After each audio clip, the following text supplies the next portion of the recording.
semula, tapi insya-Allah nanti bersama Ustaz akan sharekan sikit demi sedikit. Ya. Dan ini merupakan peperangan yang pertama yang berlaku di dalam bumi Madinah Al-Munawwarah. Peperangan Badar berlaku di luar kota Mekah, kota Madinah. Jauh. Sebab tu kalau kita Madinah nak ke Badar lebih kurang dalam 3 km. 3 jam untuk sampai ke kawasan tersebut. Jauh. Okey. Dan ini adalah peperangan kedua yang mana berlaku di dalam kawasan Madinah Al-Munawwarah. Masjid Nabi kat mana? Masjid Nabi dekat sebelah sana.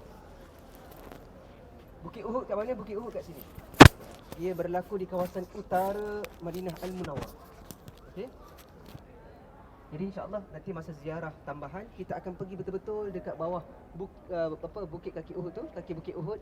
Kita akan tengok sendiri nanti ada lagi tinggalan-tinggalan sirah Nabi SAW dengan para sahabat ketika mana Nabi SAW dengan para sahabat diserang kali kedua, yang ketika itu orang kafir Quraisy dipimpin oleh Khalid Al-Walid untuk serangan kali kedua.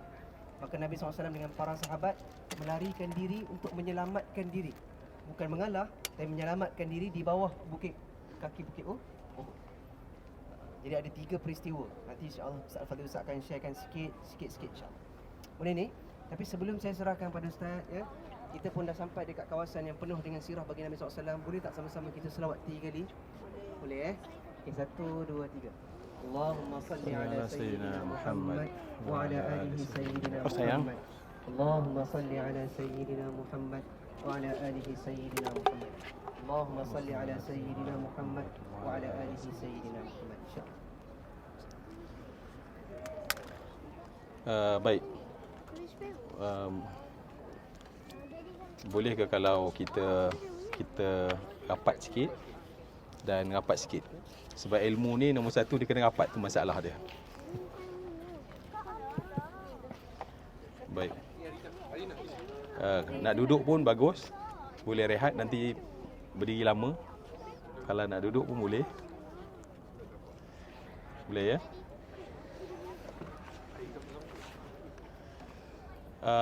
Baik, pertama sekali macam biasa kita datang ke tempat yang sebenarnya sangat hebat tarbiyahnya untuk kita.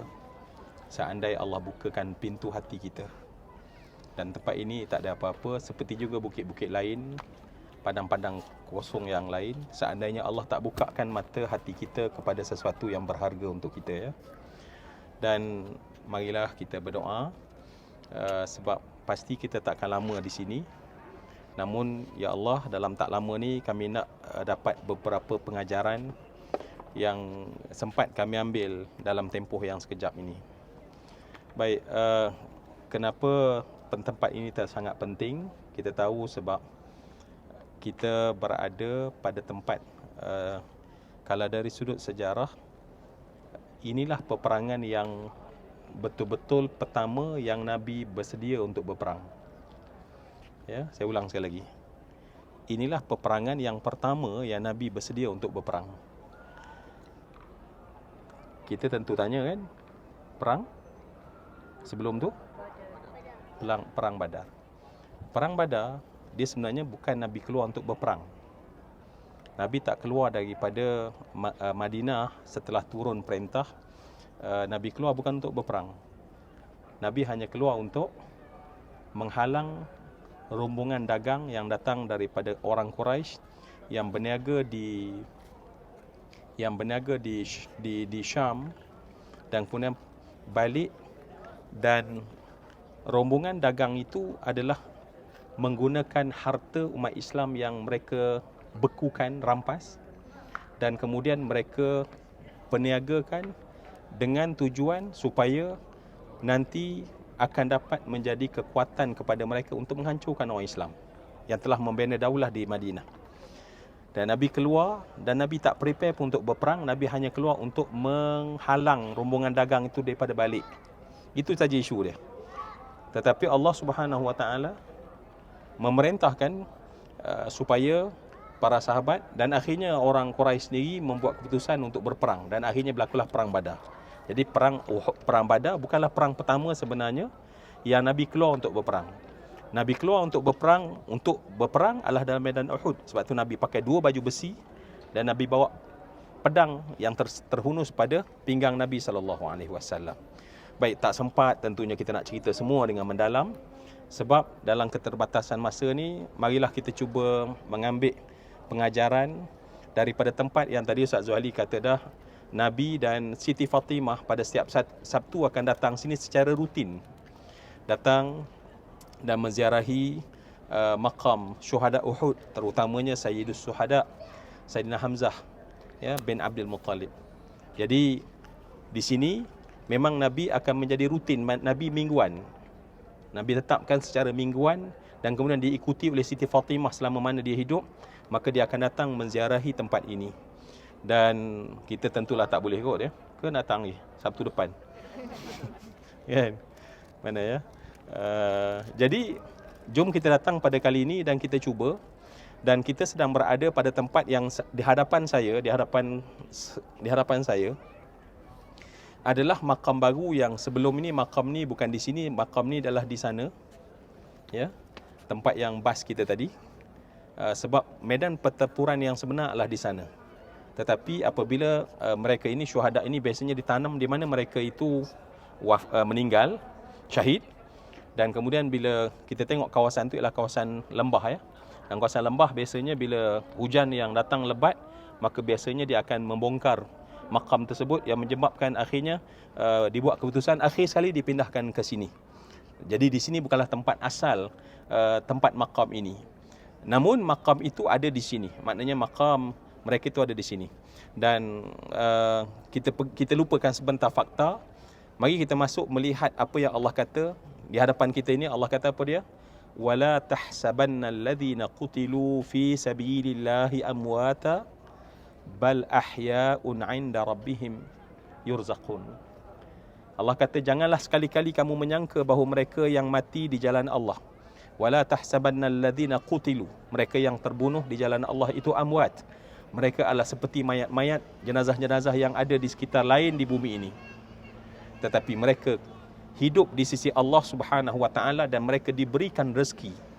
Jadi sebab tu kita berada di atas mereka, sedangkan Allah menyebutkan dengan jelas bahawa mereka adalah hidup dan diberikan rezeki.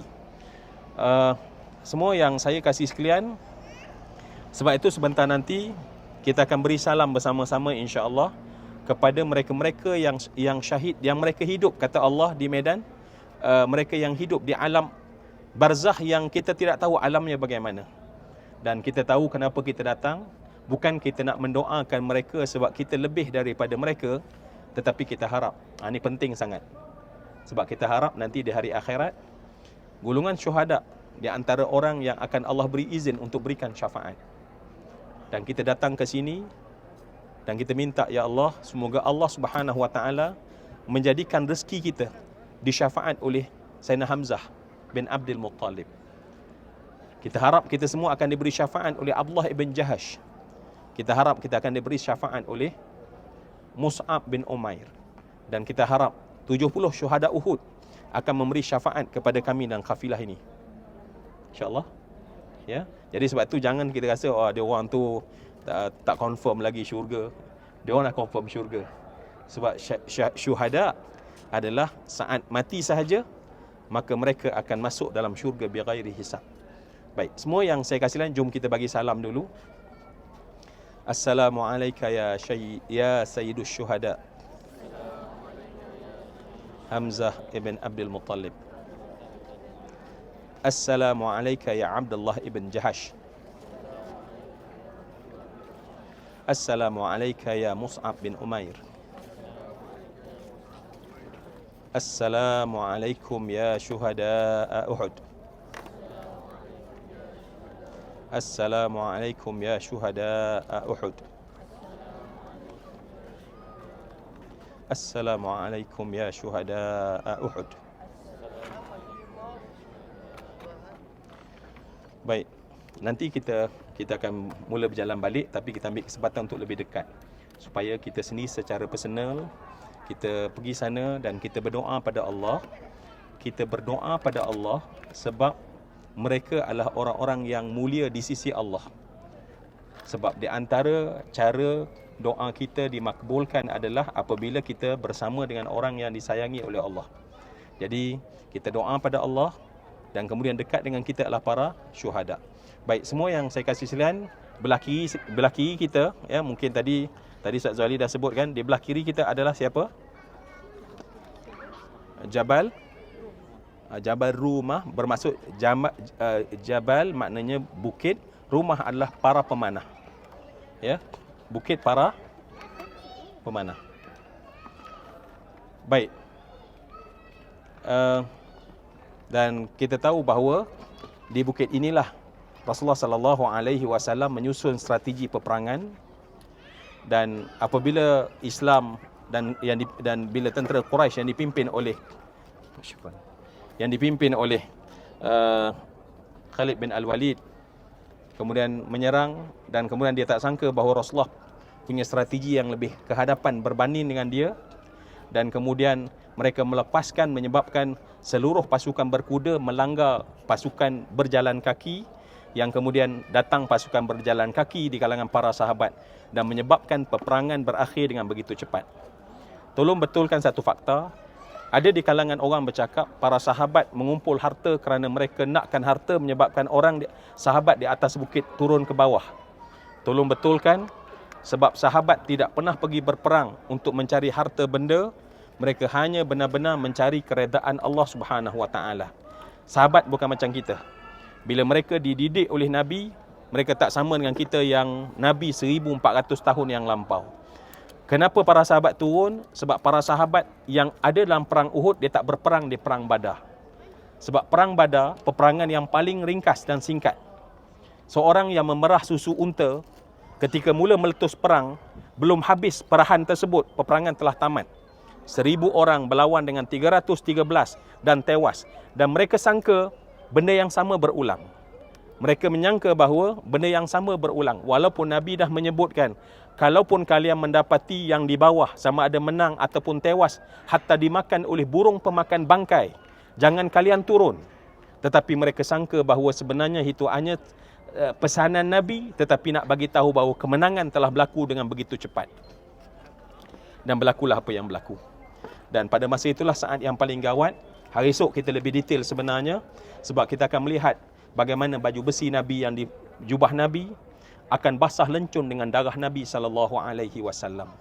Kita akan rasa, sebab kita pada hari ini menjadi seorang Muslim yang tak rasa susah apa pun, dan kita hanya susah bila mana datang perintah dari Allah.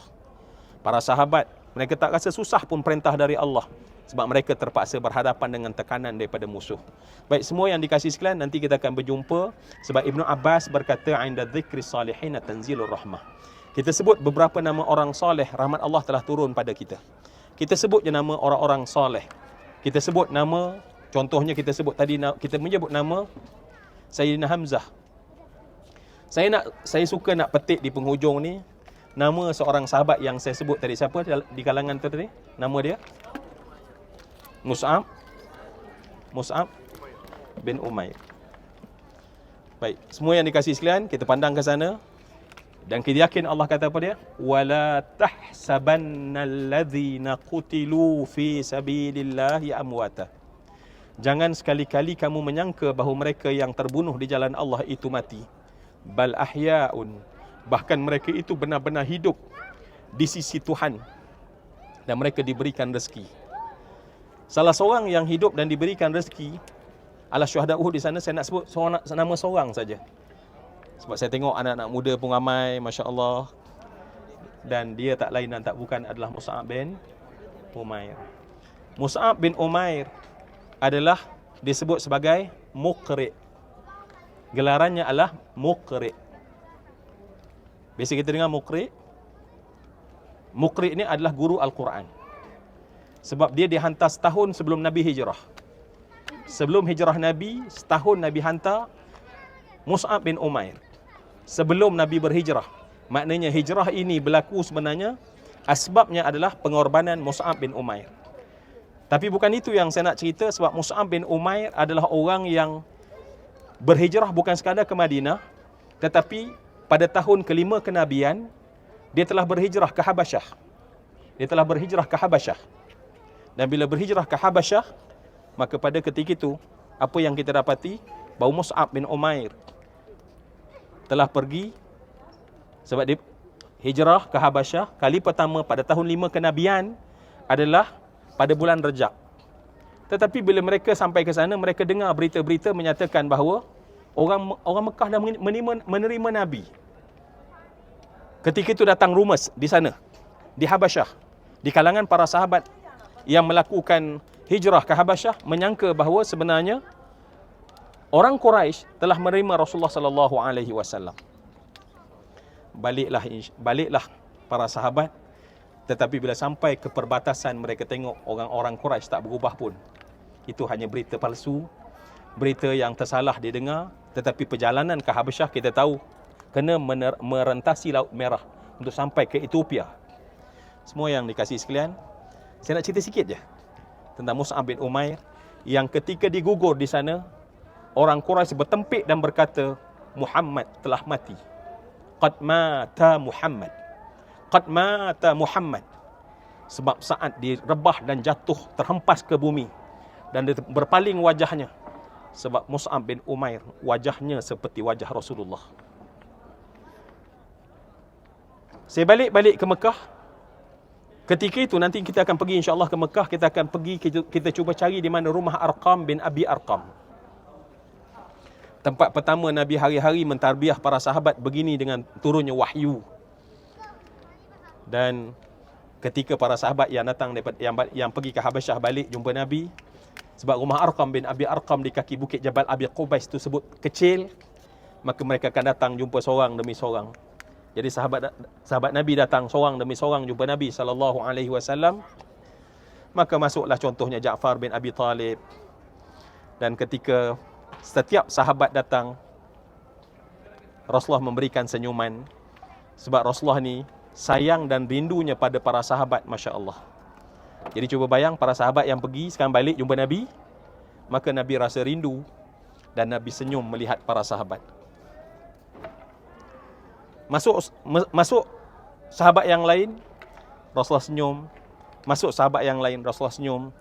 Dan yang akhir masuk jumpa Nabi melalui pintu rumah Arqam bin Abi Arqam adalah Mus'ab bin Umair. Ketika Mus'ab masuk dan pintu ditutup, dia berdiri depan Nabi. Dan pada ketika tadi para sahabat masuk dan Nabi senyum, Nabi memeluk mereka dengan gembira. Sekarang bila Mus'ab bin Umair masuk dan pintu ditutup, Rasulullah melihat Mus'ab bin Umair. Apa yang berlaku? Rasulullah menangis dengan tangisan yang sangat kuat. Rasulullah menundukkan pandangan Nabi daripada melihat Mus'ab bin Umair. Dan Rasulullah menangis sehingga bergoncang bahu Nabi sallallahu alaihi wasallam bukaan syadidan. Tangisan yang sangat kuat. Kenapa? Ketika sahabat lain Nabi senyum, tetapi bukan Mus'ab bin Umair yang di hadapan kita jatuh rebah dan nyawa dia terbang menuju keredaan Allah Subhanahu wa taala, dan hari ini kita datang dan mulut kita bagi salam pada Mus'ab bin Umair sebab kita nak di hari akhirat nanti pada panas yang lebih dahsyat daripada panas kita sekarang di dunia, mereka akan bagi syafaat pada kita. Tolong rasa benda tu. Sebab ingat, bila kita dihisap, penyelamat kita adalah solat kita. Tolong buka balik solat kita yang penuh dengan buruk, yang penuh dengan lalai, penuh dengan alfa, badan berdiri tapi hati lalai dan lupa. Kita baca Quran, belum tentu baik. Kenapa Nabi menangis? Sehingga bunyi tangisan itu memenuhi ruang dalam bilik rumah Arqam bin Abi Arqam. Jawapannya adalah kerana saat Mus'ab berdiri depan Nabi, Mus'ab, saya tak sebut tadi Mus'ab ya, di zaman ketika dia belum Islam, dia tidak pernah keluar daripada rumahnya melainkan memakai sutra yang paling mahal. Mus'ab bin Umair tidak pernah keluar daripada rumahnya melainkan memakai pakaian sutra yang paling mahal di Mekah. Sehingga dalam sejarah menuliskan harga puluh, bahkan ratus, bahkan tulis 1,000 dinar untuk satu helai pakaian Mus'ab bin Umair. Mus'ab bin Umair tidak pernah berjalan melainkan orang yang duduk jauh akan bau ini haruman yang hanya dipakai oleh Mus'ab bin Umair. Itulah Mus'ab bin Umair ketika zaman belum dijumpa dengan Nabi untuk mengucap syahadah asyhadu alla ilaha illallah.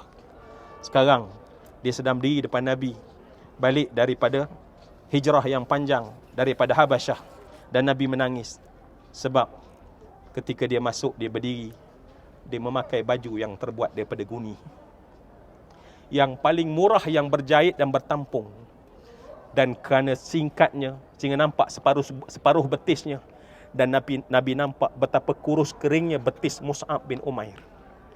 Dan pada saat itu Rasulullah menangis, memandang dan menadah tangan dan berdoa pada Allah, dan menyebut, apa kata Nabi pada Mus'ab bin Umair? Kata Nabi, wahai Allah, aku bersaksi, wahai Allah, aku bersaksi bahawa Mus'ab bin Umair telah jual semua dunia dia untuk dia beli akhirat dia. Wahai Allah, aku bersaksi Mus'ab bin Umair telah jual semua dunia yang dia ada untuk dia beli akhiratnya, wahai Allah. Semua yang dikasih sekalian, sebab tu kita datang kat sini. Ketika kita rasa akhirat tu tak mahal mana, bahkan ada manusia yang sanggup jual semua agama dia untuk beli dunia dia. Di hadapan kita adalah Mus'ab bin Umair, adalah orang yang kata Nabi, aku bersaksi seluruh dunia dia, seluruh kemewahan dia, seluruh kekayaan dia tak ada nilai dan tak ada harga, sebab Allah telah buka mata hatinya untuk lihat betapa harga mahalnya harga akhirat tersebut.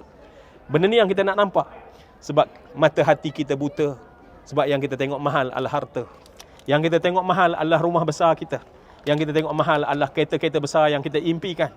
Tetapi kita lupa bahawa yang mahal adalah akhirat yang Allah nak peruntukkan untuk kita. Sebab tu kita datang kat sini, sebab nak mengajar hati kita yang lupa, yang lalai, yang tak tahu menilai nilai yang terbesar di sisi Allah Subhanahu Wa Taala. Semua yang dikasih sekalian, macam saya katakan tadi, delete semua benda dan kesibukan. Kita hanya dengar pekikan dan rengekan kuda yang berperang, dan kita dengar bagaimana para syuhada gugur seorang demi seorang untuk mereka itu menemui keredaan Allah Subhanahu Wa Taala. Wa minhum man qada nahbahu wa minhum man yantazir. Mereka sebahagiannya telah mendahului, dan sebahagian yang lain tak sabar nak menunggu bertemu dengan keredaan Allah sebagai seorang syuhada. Baik, semua yang dikasihi sekalian, jom kita ke sana lebih dekat, dan kita akan tinggalkan bayang ini, dan kita akan sedikit panas setiap kali sebelum medan peperangan ini datang satu kelompok yang jumlahnya begitu ramai, dan mereka beralasan, kenapa kami tak pergi ke medan Uhud untuk berperang?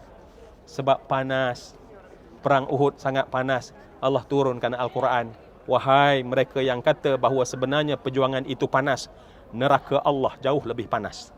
Jadi insya-Allah biarlah kita panas di sini sebab kita nak sejuk di hari akhirat nanti, insya-Allah. Kita susah di dunia sebab kita nak beri akhirat nanti, insya-Allah. Siap semua-semua? Jom kita ke sana, dan kemudian kita akan perlahan-lahan berjalan terus ke bas kita, insya-Allah. Sepanjang jalan.